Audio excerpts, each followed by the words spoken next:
청년 시절 중국 내지 선교회에서 선교 사역을 감당했던 딕 힐리스라는 분이 있습니다. 이분이 이런 이야기를 했어요.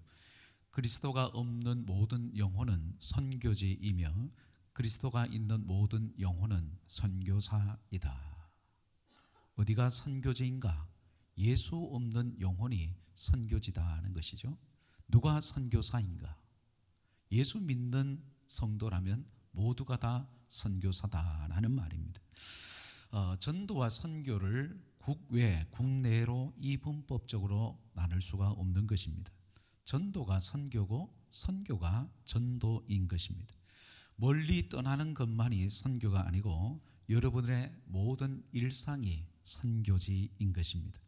일상에서 여러분 마주치는 모든 사람들, 예수 없는 사람들, 복음이 필요한 그 사람들이 바로 선교지요. 우리 영혼 구원의 대상자가 된다는 사실입니다. 선교적 교회라는 말이 있습니다. 미셔너리 처치라는 말인데, 이 선교적 교회라는 것은 이처럼 모든 신자가 선교사이며 모든 신자가 세상에 파송받은 영혼 구원을 위해서 일상에서 말로, 삶으로 복음을 증거하며 살아내는 교회, 이것을 바로 선교적 교회라 하는 것입니다. 그래서 선교적 교회가 되기 위해서는 성령 공동체를 이루어야 하는 것이고, 하나님의 백성들이 선교를 위해서 훈련되고 준비되어야 되는 것이고, 모든 교회의 중심 구조가 친교적 중심에서 선교적 구조로 바뀌어져야 한다는 사실입니다. 그것이 바로 선교적 교회예요. 그래서 우리 교회도 선교를 합니다. 그러나 이제 우리 교회가 지향하고 만들어 가야 될 그런 교회의 모델 모습은 선교적 교회라는 거예요.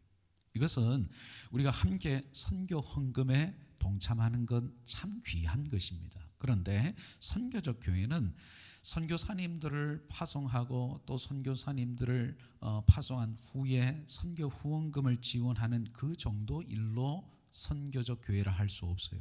모든 성도들이 선교사다. 내가 선교사다. 한번 따라 하십시다. 내가 선교사다. 그래서 여기서 내가가 나의 이지 너의 이이게 합니다. 네가 선교사다 이러면 안 되고 내가 선교사다. 내가 선교사다. 예수 없는 영혼, 여러분들 직장 생활하면서 일상에서 매일같이 마주치는, 몇 년 동안 알고 있는 그 지인들, 직장 동료들 다 예수가 필요한 선교지예요. 예수 없는 영혼이 선교지란 말이에요. 그래서 오늘 본문을 보게 되면 선교적 교회의 좋은 모델이 되는 안디옥 교회가 나타나 있습니다. 이 안디옥 교회는 습관처럼 교회를 다니고 기독교라는 종교를 믿는 그런 종교인들의 구성단체가 아니었습니다. 이 안디옥 교회는 예수님을 주님으로 고백하고 그 세상에서 안디옥 지역에서 안디옥 교회 성도들은 그리스도인이라 불려질 만큼 예수님을 닮은 성숙한 제자 공동체였어요. 그래서 단순히 선교를 돕는 교회가 아니고 선교를 하는 교회가 되었다는 거예요. 선교사를 파송하는 교회가 되었고, 그 지역과 초대교회에 좋은 모델이 되는 그런 선교 공동체, 선교적 교회가 바로 안디옥 교회였다는 말이죠. 자, 그러면 어떻게 이제 26년을 시작해가는 우리 대천교회가 선교적 교회의 모델을 보여주고 있는 안디옥 교회를 본받아 그렇게 전도의 사명, 선교를 감당하는 교회가 될 수 있을까? 그러면 안디옥 교회가 선교적 교회에서 선교적 교회로 초대교회에 어떤 본을 보여줬는지 함께 살펴보면서 은혜 받기 원합니다. 첫째로 안디옥 교회는 한몸 공동체였다는 것입니다. 한몸 공동체였다. 1절 말씀을 다시 한 번 더 천천히 읽어보겠습니다. 1절 말씀 시작.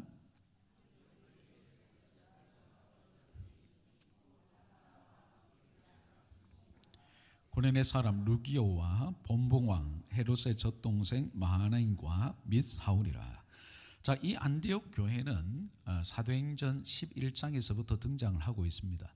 사도행전 8장에서 예루살렘 공동체의 지도자인 스데반이 순교를 당하고 그 예루살렘에 거대한 박해가 일어났습니다. 사도 외에 모든 성도들이 다른 지역으로 사마리아로 그리고 더 낯선 이방인의 땅으로 흩어질 수밖에 없는 디아스포라가 될 수밖에 없는 그런 박해와 핍박이 일어났습니다.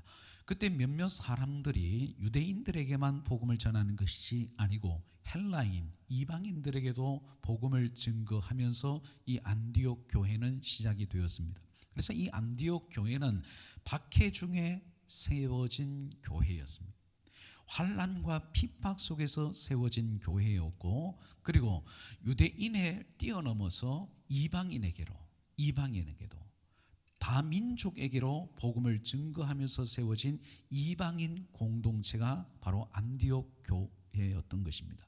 자, 그러면 이 안디옥 교회를 세웠던 이 지도자의 그룹이 오늘 나타나 있어요. 방금 읽었던 1절은 안디옥 교회의 핵심 지도자 5명의 이름을 공개하고 있습니다. 이 사람들을 보게 되면, 자, 첫 번째가 바나바입니다.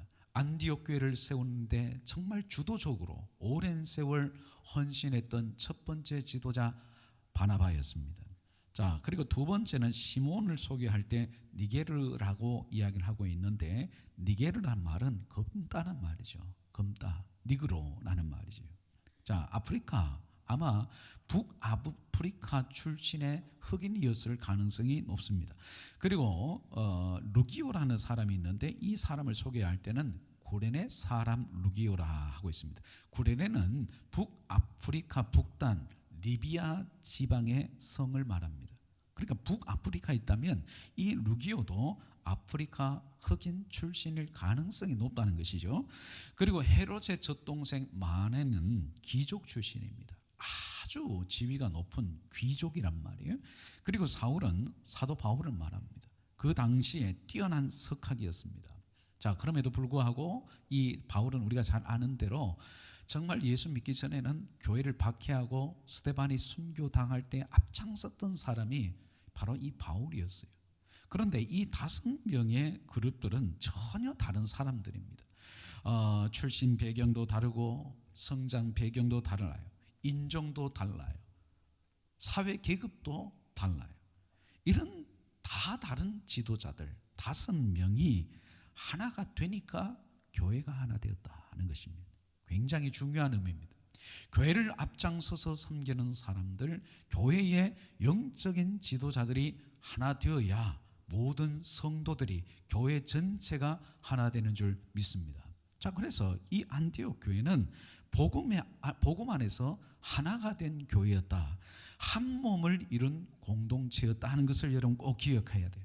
우리가 나가서 전도합시다. 이번 전도 축제 때 이번에 신천지 요즘 이 보도가 됩니다만은 신천지가 왜 그렇게 교세가 느느냐. 예전에도 좀 알고 있었는데 며칠 사이에 TV 보도를 보니까 각 지구마다 할당제가 있어요. 할당제. 그러니까 이 지역에 있는 요즘 뭡니까 여기 대구 대명동에 그거 보면 다대오입니까 다대기입니까? 하나 있잖아요. 저한테도 편지가 날라와요. 다대오, 다대기, 하여튼 그건데 이 사람들은 각 지부마다 예를 들면 1000명 목표, 그 1000명이 떨어지면 각 조직마다 누구는 100명, 300명 달성해라. 이건 TV를 보고 알았어요. 만약 달성을 못하잖아요. 그러면 밤에 불러요. 청년 애들한테. 너 이번에 100명 달성 못하면 지옥 간다. 딱 이 말에 밤에 너들은 정신무장을 새로 해야 된다. 예를 들면 우리 여기 남천에 전도 목표 30명인데 30명 못했다. 그러면 불러요. 밤에 불러가. 네 지옥 가고 싶어? 지옥 안 가고 싶지? 덜덜덜 떠는 애들한테 쪼그려 뛰기 시키는 거야. 남천 저기서 뛰어와. 막 정신무장 시킨다고. 그 밤에 또 하라면 또 해요. 그게 참 희한하잖아. 제가 그거 보면서 우리 교회도 우리 장로님 1인당 30명, 우리 시무 우리 권사님 10명, 우리 장리 집사님 20명 이렇게 할당제를 할까? 그거 안 하면 지옥 갑니다. 막 이러면 이번에 전도축제 대박 나지 않을까? 제 혼자 그런 생각을 살짝 해봤어요. 그럼 담임 목사님 나는 하면 뭐, 그럼 목사님은요? 하면 뭐. 이단 교주가 전도하는 거 봤어요?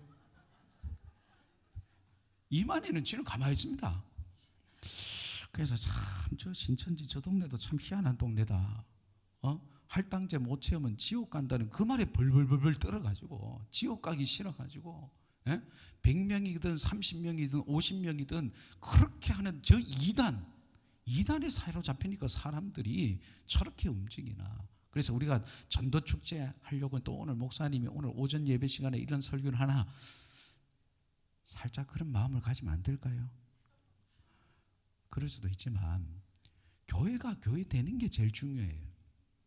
왜 이 안디옥 교회가 그 초대 교회의 선교적 교회로 모델이 되었느냐? 그들이 단순하게 여러분 이 안디옥 교회를 보면 선교사 파송합니다. 그리고 그리스도인이라 불릴 만큼 예수님은 닮아 있어요. 그런데 전도가 되어져요. 이 부분을 놓쳐서는 안 된다는 거죠. 우리가 직접 나가서 복음을 전하는 거 필요합니다. 이단들도 저렇게 몇 명 채워야 내가 지옥 가기 싫어서 저렇게 하는데, 신천지 가려고 그렇게 하는데, 이단 교주의 말에 빠져서도 저렇게 열심을 내는데, 우리가 복음을 알고 예수님을 인격적으로 믿는다는 우리 성도가 여러분 영혼 구원에 관심이 없다는 것은 여러분 심각한 문제로 받아들여야 되지 않을까요? 그런데 이 안디옥 교회가 이게 하나된 교회였다는 게 중요한 거예요. 지도자들 안에 이방인과 유대인의 구별이 없었어요. 귀족이냐 평민이냐 이 계급의식이 사라졌어요. 바울 같은 경우에는 과거를 들추어내면서 정죄하지 않았어요. 너 교회 핍박하던 사람 아니야? 스데반 죽일 때 앞장선 거 아니야? 아닙니다. 바울의 과거를 다 덮어줘요. 오히려 바울을 지도자로 세워서 안디옥 교회 성도들은 바울에게 가르침을 받고 있단 말이에요. 이처럼 복음 안에서 교회가 하나 되어지니까 이방인 선교에 영혼 구원하는 일에 탁월하게 쓰임을 받을 수 있었단 말입니다. 그렇습니다. 교회는 하나 되어야 합니다. 어떻게 이렇게 성장 배경이 다르고 생각이 다른 우리 성도들이 하나 될 수가 있을까? 기억하십시오. 복음은 하나 되게 합니다. 십자가 복음은 허물을 다 덮습니다. 십자가 복음은 다 용납하는 것입니다. 서로 하나 되게 하는 것입니다. 복음은 차이를 극복하는 것입니다. 계급을 뛰어넘는 거예요. 부족해도 허물이 있어도 사랑으로 품어주는 것이 복음의 능력인 줄 믿습니다. 그래서 복음을 전해야 할 사명을 가진 교회가 전도하는 일에 가장 큰 걸림돌이 무엇이냐? 전도 프로그램, 전도의 어떤 그런 시스템이 있느냐 없느냐, 그것보다도 더 중요한 걸림돌이 뭐냐? 저는 성숙하지 못한 성도들이 오히려 전도의 걸림돌이 될 수 있다 생각합니다. 여러분, 세상 사람들에게, 이웃 주민들에게 손가락질 받는 교회라면 전도가 될 수 있을까요? 이웃 주민들이 정말 우리 대천교회를 보고 박수 쳐주는 교회라면, 지역에 좋은 소문이 나게 되어진다면 전도는 되어지는 줄 믿습니다. 전도는 하는 것이 아니라 되어지는 것입니다. 믿으시면 아멘. 우리가 전도를 해야 하지만 전도는 되어지는 거예요. 전도는 되어진다는 말이 뭐냐? 이 안디옥 교회를 기억하십시다. 성도들이 성숙했단 말이에요. 그리스도를 닮아갔단 말이에요. 교회만 오면 성도들이 서로 하나 되어져요. 사랑해줘요. 품어줘요. 교회가 너무 따뜻해요. 교회에 오면 사랑받아요. 그러니까 이웃 주민들에게도 지역에도 좋은 소문이 나는 것입니다. 성도들이 하나 되었다는 게 뭘 의미한다 그랬습니까?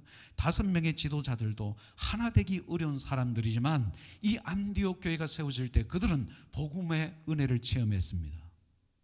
복음의 능력을 체험했습니다. 죄와 허물을 용서해 주시는 그 복음의 은혜를 체험하니까 여러분, 성도들이 바뀐 거예요. 삶이 바뀐 거예요. 가치관이 바뀐 거예요. 나 같은 죄인도 용서해 주신 그 복음, 하나님의 기쁜 소식을 듣고 한 몸이 되어지니까 다른 사람을 봐도 정죄할 일이 없어요. 손가락질 할 일 없어요. 나 같은 죄인도 용서받아서 하나님의 자녀가 되었는데 서로 하나가 되어지는 거예요. 이게 한 몸 이런 교회가 되어질 때에 전도의 문이 열려지는 줄 믿습니다. 하나님이 날마다 구원받는 영혼을 더해 주는 줄 믿을 수 있기를 바랍니다. 그래서 교회가 깨어지는 것, 교회가 분열하고 다투고 싸우는 것, 교회가 갈라지는 것만큼 전도의 문을 막는 것은 없습니다. 왜 교회가 미성숙하냐? 복음의 은혜를 알지 못하기 때문이에요. 그 교회 구성원들이 복음을 알았다면, 복음이 무엇인지를 알았다면, 그 십자가의 사랑이 무엇인지 알았다면 여러분 손가락질 할 수 있을까요? 서로를 정죄하고 비난할 수 있을까요? 피상적으로 복음을 알고 있기 때문에 성도들의 신앙의 연수는 오래되었지만 여전히 계급의식, 주인의식을 가지고 서로를 정죄하고 서로에게 상처를 주는 거예요. 미성숙하지 못한 사람들이 교회를 자기 것인 양 생각하는 거예요. 기득권을 가지고 교회 안에서 갑질을 하는 거예요. 잘못된 거예요. 교회론이 잘못된 거예요. 그리스도를 찍고 교회 안에 여러 파당을 만들고 교회를 분열시키는 건 그 하나님 앞에 무서운 죄라는 것을 몰라요. 그리스도의 몸을 찢어 놓는 일에 파당을 만들고 그렇게 갈등을 일으키고 조장하면서도 자기는 교회를 위한다고 말하는 그런 착각이 있다면 그거 회개해야 합니다.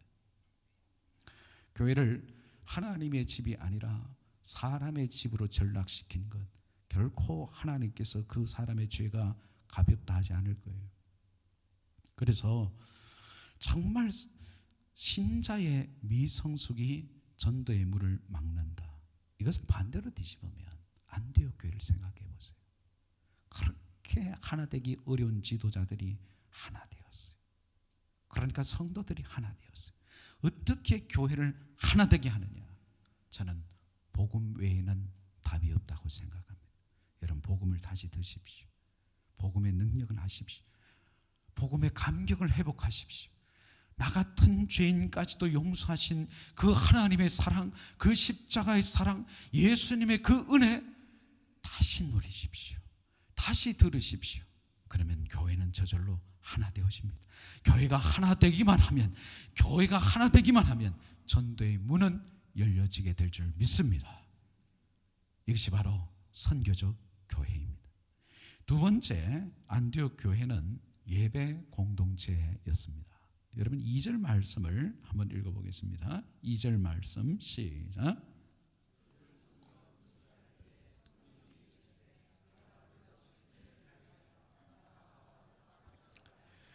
자, 2절 말씀을 보면 주를 섬겨 금식할 때에 요 구절만 여러분 오늘 집중해서 한번 살펴보겠어요. 자, 주를 섬겨 금식할 때 교회는요 하나 되어야 돼요. 교회는 평안해야 돼요. 그때에 주를 섬겨라는 이 섬겨라는 말이 헬라 단어로 레이투르게오라는 단어인데 이 단어가 어디에 또 쓰였냐면 로마서 12장 1절 말씀이에요. 그러므로 형제들아 내가 하나님의 모든 자비하심으로 너희를 권하노니 너희 몸을 하나님이 기뻐하시는 산 제물로 드리라. 이는 너희가 드릴 영적 예배니라 그랬어요. 여기서 로마서 12장 1절에서도 바울이 너희의 몸을 하나님이 기뻐하시는 산 제물로 드려라. 이것이 너희가 드릴 영적 예배다라고 했을 때 이 예배라는 이 단어의 어원이 오늘 사도행전 13장 2절에 주를 섬겨라는 단어의 어원과 동일한 단어인데 이 단어는 성전에서 제사장과 레위인들이 성전에서 봉사할 때 사용되어지는 단어입니다. 자, 그러면 성전에서 봉사하는 제사장이나 레위인은 특별한 날에만 성전에서 봉사합니까? 1년 365일을 다 봉사합니까? 1년 365일을 다 봉사해요. 매일이 성전에서 봉사하는 것입니다.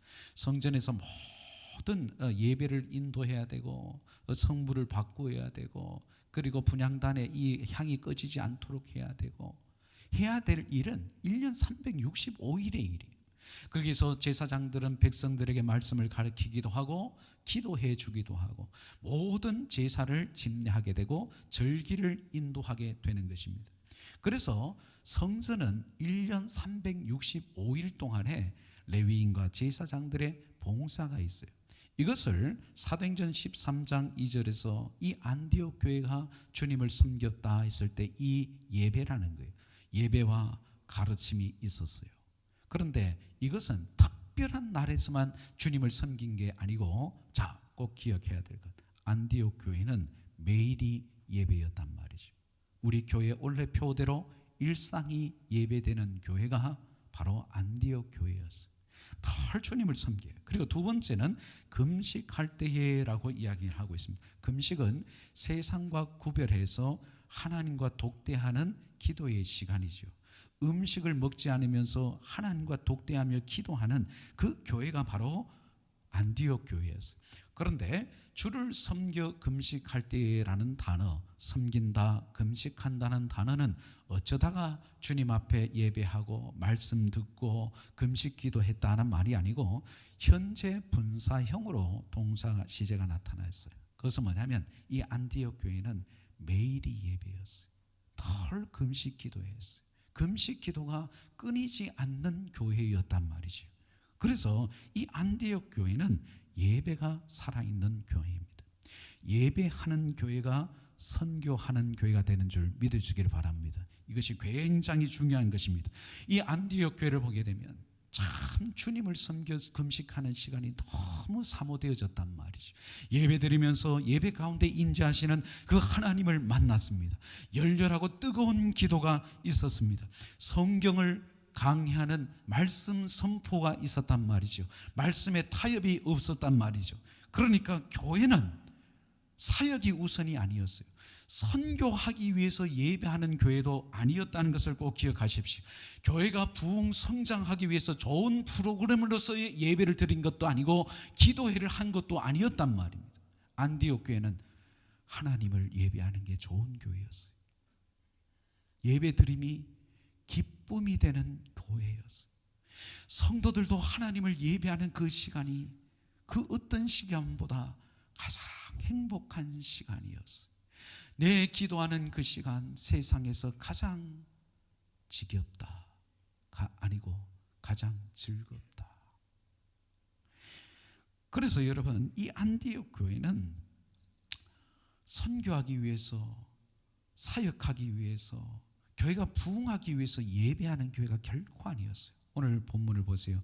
주를 섬겨 금식할 때에 성령이 두 명의 선교사 바나바와 바울을 선교사로 파송하면서 본격적으로 선교의 문이 열리고 많은 영혼들을 구원하는 교회로 쓰임받게 되었다는 것입니다. 그러면 여러분, 우리 교회가 선교적 교회가 된다는 것은 예배가 우선되는 교회가 되어야 됩니다. 습관적이고 형식적이고 때우는 예배 드려서는 안 되는 거예요. 예배를 드리다 보면 예배 가운데 하나님이 임재하십니다. 여러분, 오늘도 지금 예배 드리고 있습니다. 눈을 뜨십시오. 귀를 여십시오. 오늘 말씀에 집중하십시오. 오늘 이 예배의 자리에 여러분들을 만나 주시려고 찾아오신 성령의 임재 앞에서 지금 여러분의 마음을 여십시오. 예배에 집중하십시오. 왜냐? 이 예배를 드릴 때 하나님의 만지심이 있습니다. 예배 중에 하나님의 음성을 듣습니다. 여러분들 연약한 문제를 주님께서 예배 중에 여러분들의 영혼을 소생시키십니다. 예배가 살아야 전도가 사는 것입니다. 왜냐? 예배를 드리면 하나님의 마음이 예배를 통해서 부어지는 것입니다. 예배를 드리면서 말씀을 통하여 하나님이 어떤 분인지 알게 됩니다. 예배를 드리면 우리가 열정이 살아나는 거예요. 구령의 열정이 살아나는 거예요. 그래서 존 파이퍼는 열방을 향해 가라는 책에서 이런 이야기를 했습니다. 좀 중요한 이야기이기 때문에 인용하겠습니다. 한번 앞을 보세요. 선교는 교회의 궁극적인 목표가 아니다. 예배가 그 목표다.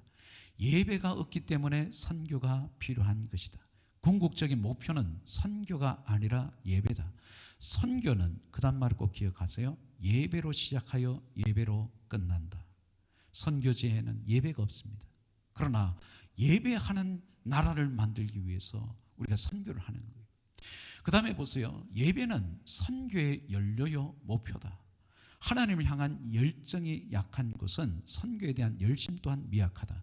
우리가 열방을 인도한다며 대담하게 주장하면서도 하나님과의 관계가 미지근하다면 교회 밖의 사람들조차도 그 둘 사이에서 확연한 차이점을 느낄 것이다.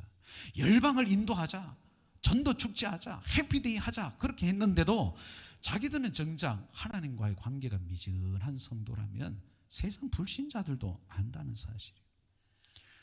예배가 선교의 연료입니다. 예배의 감격이 살아나고 예배를 드리면서 하나님의 마음을 알고 예배 드리면서 성령의 충만을 받고 그 하나님의 은혜를 받게 되니까 내가 잃어버린 영혼에 대한 불쌍히 여기는 마음이 생겨나는 거예요. 하나님과 깊은 만남이 있는 예배를 드리면 하나님의 불쌍히 여기는 마음, 긍휼히 여기는 마음이 내 마음에 부어져요. 전에는 알지 못했던 내 가정에 예수 믿지 않는 부모 생각하면 이제 우리 부모님도 연세가 이제 화면 바뀌어주시고 저를 좀 비춰주시고 예배를 드리다 보면 전에는 알지 못했던 내 가정에 예수 믿지 않는 가족들 생각하면 이제 마음에 막 이 안타까움이 밀려오는 거예요. 내 사랑하는 부모가 이제 연세가 오래되셨는데 예수 믿지 않으면 나는 예수 믿고 천국 가지만 내 부모 형제 내 자식들은 예수 믿지 않으면 저 지옥에서 끔찍한 고통을 당하는데 신천지 이단들도 전도 할당제 못 채울 때 너 지옥 가, 너 지옥 가 그렇게 이야기해서 전도라도 하는데 나는 천국 간다는 믿음이 있으면서 내 사랑하는 내 가족들이 내가 아끼는 사람이 내가 믿는 예수 안 믿으면 저 지옥 간다는 안타까움이 나는 없으면 되느냐.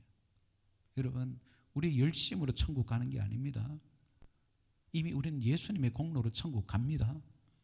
전도 못해서 지옥 가는 게 아닙니다. 그것은 이단의 미혹입니다. 그럼에도 불구하고 우리는 예배를 드리면서 살아계신 하나님 앞에 예배 드리면서 정말 1년에 몇 번 정도 예수 믿지 않는 내 가족, 내 부모, 형제, 내 자식들을 놓고 눈물로 기도해 보았을까요? 왜 우리에게는 영혼 구원의 안타까운 마음이 수많은 예배를 드리면서도 그런 마음이 일어나지 않을까요? 안디옥 교회를 다시 주목해 보십시다. 그들은 예배가 목숨이었습니다. 예배를 드리면서 하나님의 임재를 경험했습니다. 예배를 드리면서 성령의 충만함을 경험했습니다. 예수 사랑으로 충만했습니다. 잃어버린 영혼을 향한 하나님 아버지의 마음이 무엇인지 예배를 드리면서 찬양을 부르면서 기도하면서 예수 믿지 않는 그 영혼을 놓고 불신 가족을 놓고 기도하다 보면 견딜 수가 없는 거예요. 눈물이 그냥 쏟아져 나오는 거예요.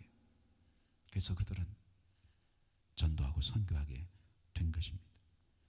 예배 공동체가 전도 공동체요 선교 공동체라는 것을 기억하시기를 바랍니다. 마지막 세 번째로 이 안디옥 교회는 순종 공동체였습니다. 여러분 2절 3절을 다시 한번 더 읽어보겠습니다. 2절 3절 같이 읽습니다. 시작.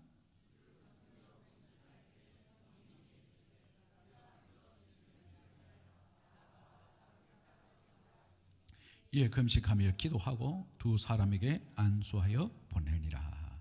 자, 복음으로 교회가 하나 되었고 예배하고 말씀을 말씀으로 듣고 크게 기도하다 보니 하나님의 마음, 영혼을 향한 하나님의 안타까운 마음, 자기 아들은 버리실 수 있어도 우리를 버리지 못하고 잃어버린 영혼을 애타게 찾으시는 그 탕자의 아버지 되신 하나님의 마음을 알게 되니까 이제 이 교회에 하나님께서 명령을 하세요.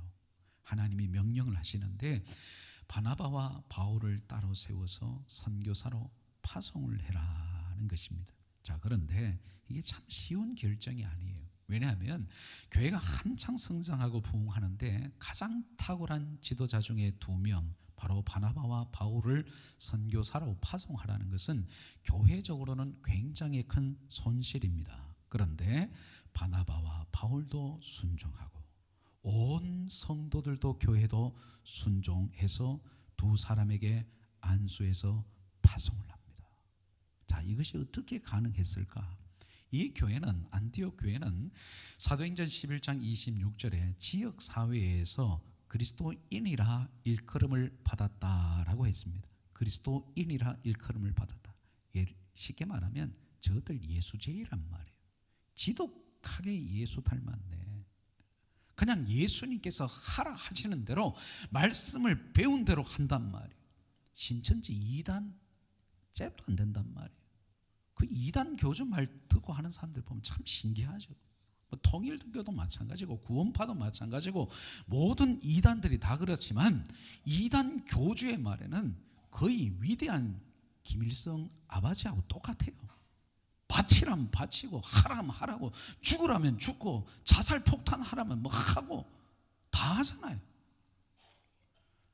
그런데 우리 성도가 하나님 아버지의 말씀에, 성경의 말씀 앞에 우리가 얼마나 순종하느냐, 이게 바로 우리가 거듭났느냐 거듭나지 않았느냐, 알곡이냐 가라니냐, 참 제자이냐 가짜 제자이냐가 어디에서 드러나게 되느냐면, 하나님이 우리에게 순종을 요구했을 때에 내가 분명히 희생해야 하고 교회적인 희생을 감수하더라도 말씀하신 분이 하나님이시라면 기꺼이 내 생각 다 내려놓고 희생과 포기를 하는 거예요. 이게 바로 진짜 제자예요. 그래서 순종이 어느 정도로 되어지느냐는 것입니다.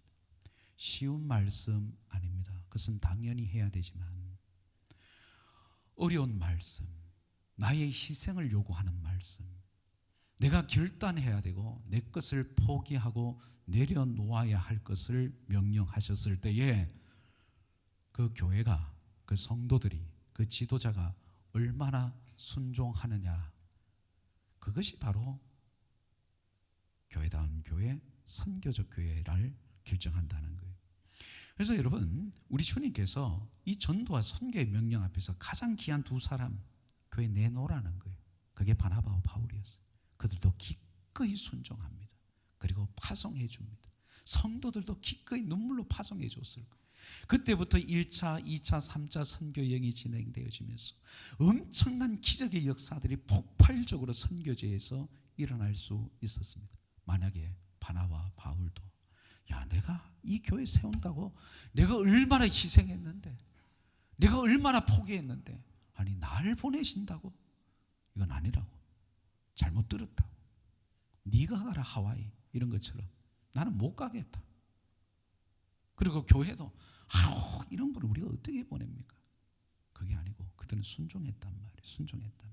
그래서 우리 하나님께서 저나 여러분 모든 성도들, 우리 교회 앞에서 영혼 구원하는 일을 위해서, 전도하고 선교하는 일을 위해서 주님께서 무엇인가 우리에게 명령한다면, 영혼 구원하는 일에 있어서 하나님께서 우리의 몸이 필요하시다면 몸을 드려주기를 바랍니다. 전도와 선교를 위해서 주님께서 물질이 필요하시다면 자원하여 드리시기를 바랍니다. 아멘. 가라 하시면 가시기를 바랍니다. 있으라 하시면 있으라 하시면 되는 거예요. 주님이 말씀하시면 그대로 순종하셔야 하는 것입니다. 이것이 바로 선교적 교회인 것입니다. 여러분, 본 회퍼라는 사람이 이런 이야기를 했습니다. 값싼 은혜에 대해서 이런 이야기를 해요. 십자가 없는 은혜, 희생이 없는 제자도, 희생이 없는 제자도. 그리스도를 따라가기를 원하고 축복받기를 원하지만 희생을 거부하고 있는 성도들, 생활이 없는 그리스도, 삶이 없는 그리스도, 이것이 바로 값싼 은혜이다. 억만 죄악 가운데 죽었던 나를 살려주신 예수님, 정말 여러분 사랑하시죠? 세월 지날수록 그 복음의 은혜가 더 깊이 깨달아져야 합니다. 세월이 지날수록 저 천국문에 이르는 그 날이 점점 가까이 온 것을 알면 알수록 내 신앙의 연수가 오래되면 오래될수록 나는 값비싼 은혜를 받은 사람이다. 값비싼 은혜를 받은 사람이다. 하나님 아버지께서 자기의 사랑하는 독생자 예수님까지 기꺼이 십자가에 버리시면서까지 나 같은 죄인을 살려주셨다. 내가 받은 은혜를 값싸게 여기면 나의 가장 귀한 것을 주님을 위하여 드리지 않습니다. 하나님이 가장 기뻐하는 영혼 구원을 위해서 내 것 희생하지 않습니다. 내 몸을 드리지 않는단 말이죠. 나를 위해서 쓰는 것은 물질 하나 아깝지 않은데 주님을 위해서, 영혼 구원을 위해서, 전도와 선교를 위해서 드리라고 하면 그렇게 아까워한다면 여러분이 값비싼 은혜를 모르는 사람입니다. 값싼 은혜에 만족하는 것, 내 건 도저히 포기 못합니다. 그러면 안 돼요. 주님 앞에 가면 할 말이 있으십니까? 삶이 있어야 할 말이 있습니다. 주님 위에 살아온 삶이 있어야 주님 앞에 섰을 때 할 말이 있습니다. 늦지 않았어요. 지금부터라도 주님 앞에 섰을 때 할 말 준비하는 여러분 되시기를 주의 이름으로 축원합니다. 이제 말씀을 맺겠습니다. 마태복음 24장 14절 말씀에 이 천국 복음이 모든 민족에게 증언되기 위하여 온 세상에 전파되리니 그제야 끝이 오리라. 이제 예수님 다시 오실 날이 점점 가까이 오고 있습니다. 세상에 난리의 소문이 들리고 있습니다. 나라가 나라를 대적하고 민족이 민족을 대적하여 일어나고 있습니다. 전 세계적으로 얼마 전에 오픈도어의 통계를 보게 되니까 더 거센 박해가 각 나라, 각 지역에서 일어나고 있습니다. 세상이 점점 타락하고 악해져 가고 있습니다. 자연재해 현상들이 걷잡을 수 없을 정도로 일어나고 있습니다. 이런 상황에서 우리 성도들은 항상 껴있어 기도하셔야 됩니다. 복음의 감격을 회복하시기를 바랍니다. 우리 대천교회가 더욱 하나 되기를 힘쓰시기를 바랍니다. 예배에 목숨을 거시기를 바랍니다. 우리 주님이 기뻐하시는 예배 드리시기를 바랍니다. 주님이 무엇을 명령하시든지 순종하시기를 바랍니다.